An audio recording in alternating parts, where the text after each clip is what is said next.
Ready to dive into a question that's been a head-scratcher for economists and historians for ages. How did East Asia become such an economic powerhouse? It's a question with a lot of layers, that's for sure. We're going deep on this one. Our guide, How Asia Works by Joe Studwell. And let me tell you, get ready for some surprises. It's not your typical economic analysis, that's for sure. Studwell throws the rulebook out the window. He looks at places like Japan, South Korea, Taiwan, even China as shining examples of success. That's a really interesting approach. But what really grabbed me is how he breaks down why countries like Malaysia, Indonesia, the Philippines, they had some advantages, Right. didn't quite hit that same level of economic stardom. And what makes this book so interesting is that it really challenges those easy answers we often hear about development. You know, like that old saying, education is the key. Yeah, it's definitely important. But what Studwell points out, and it's really fascinating, is that education without the right policies can actually backfire. Almost makes it worse. Think about it. You could have a country full of brilliant minds, but if the opportunities aren't there or the industries to support them. It's like having a Ferrari stuck in a traffic jam. Exactly. It's like having a Ferrari stuck in a traffic jam. Studwell uses the Philippines as a prime example. They have impressive tertiary education rates, but turning that into widespread economic progress, well, that's been another story altogether. And then he tackles that classic debate, democracy versus development. You know, the idea that you could only have one or the other. Right, it's a false dichotomy, really. Studwell says, hold on, not so fast. He argues they're two sides of the same coin. They both have to evolve together to get real progress. Gotta have both. It's like building a house. You need a strong foundation, in this case, democratic principles and institutions, to support genuine long-term growth. And he uses China as a case study to make this point.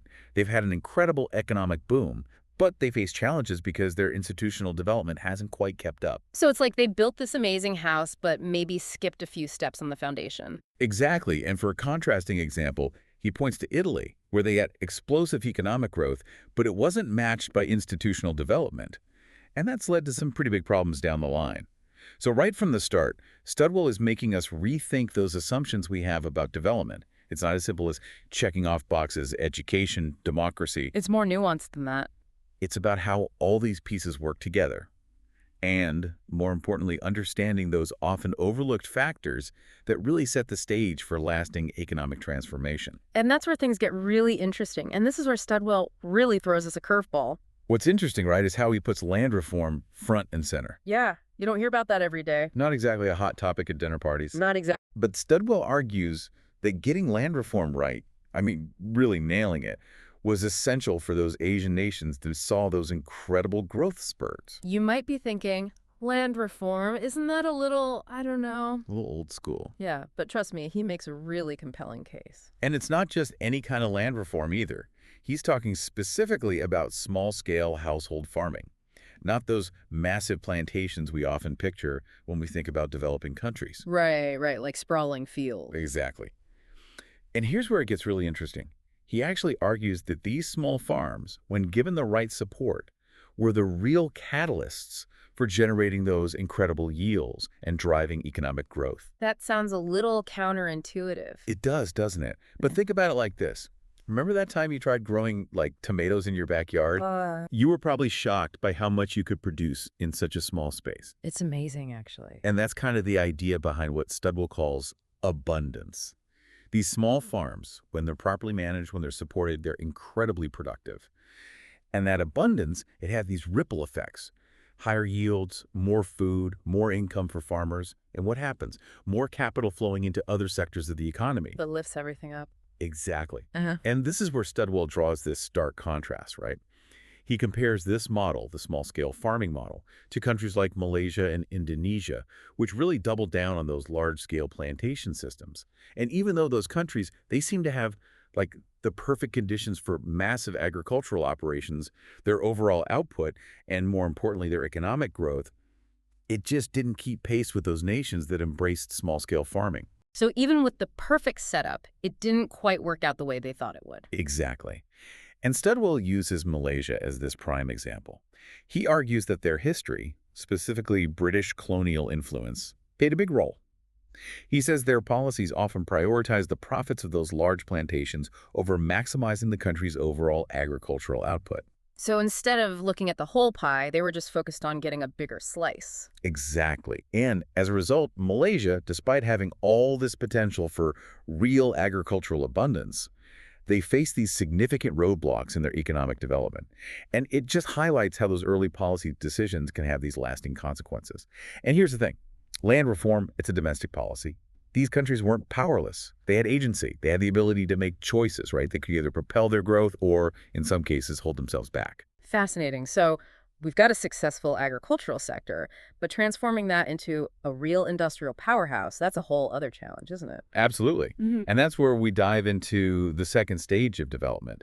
And this is probably one of the most fascinating and, dare I say, controversial arguments that Studwell makes. This is where Studwell really throws a wrench in the traditional economic engine, right? We're talking about protectionism. Yeah, he really challenges that kind of ingrained idea that free markets are the only way to build a thriving economy. It's like he's saying, hold on, folks, there's another path here. Right, exactly. And he points to Japan, South Korea, Taiwan, how they use protectionism subsidies to strategically nurture their own industries. It's about giving those young industries a fighting chance, right?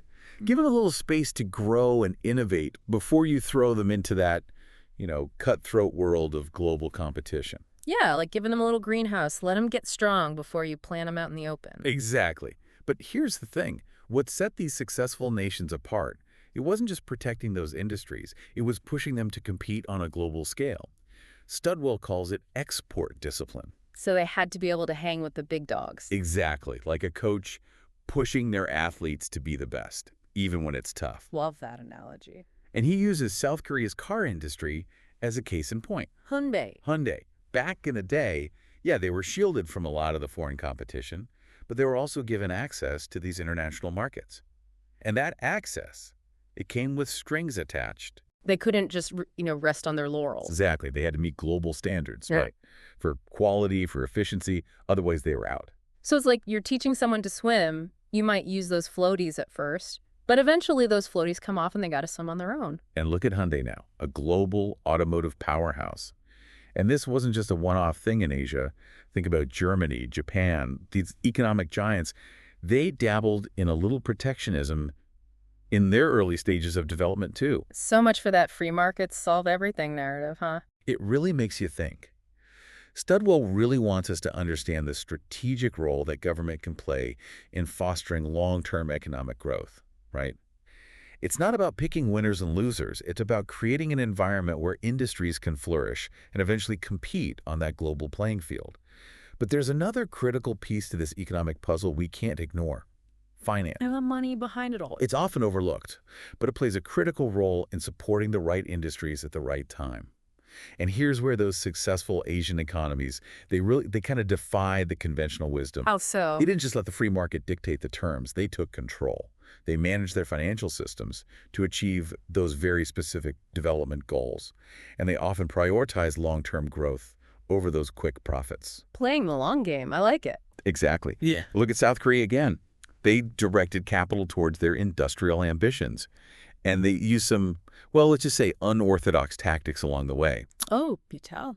Studwell talks about how they practically strong-armed some of their conglomerates into investing in strategic sectors. Wow. It's like saying, listen, we need you to put your resources here, even if it's not the most profitable move right now, because this is what's best for the nation's long-term growth.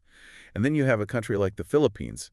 Their financial system was heavily influenced by external factors. It wasn't really aligned with their development goals, so even when they made some progress, it wasn't really sustainable. It's like building a house on sand. Exactly. And then there's Indonesia. They struggled with crony capitalism, a banking system that really just benefited a select few.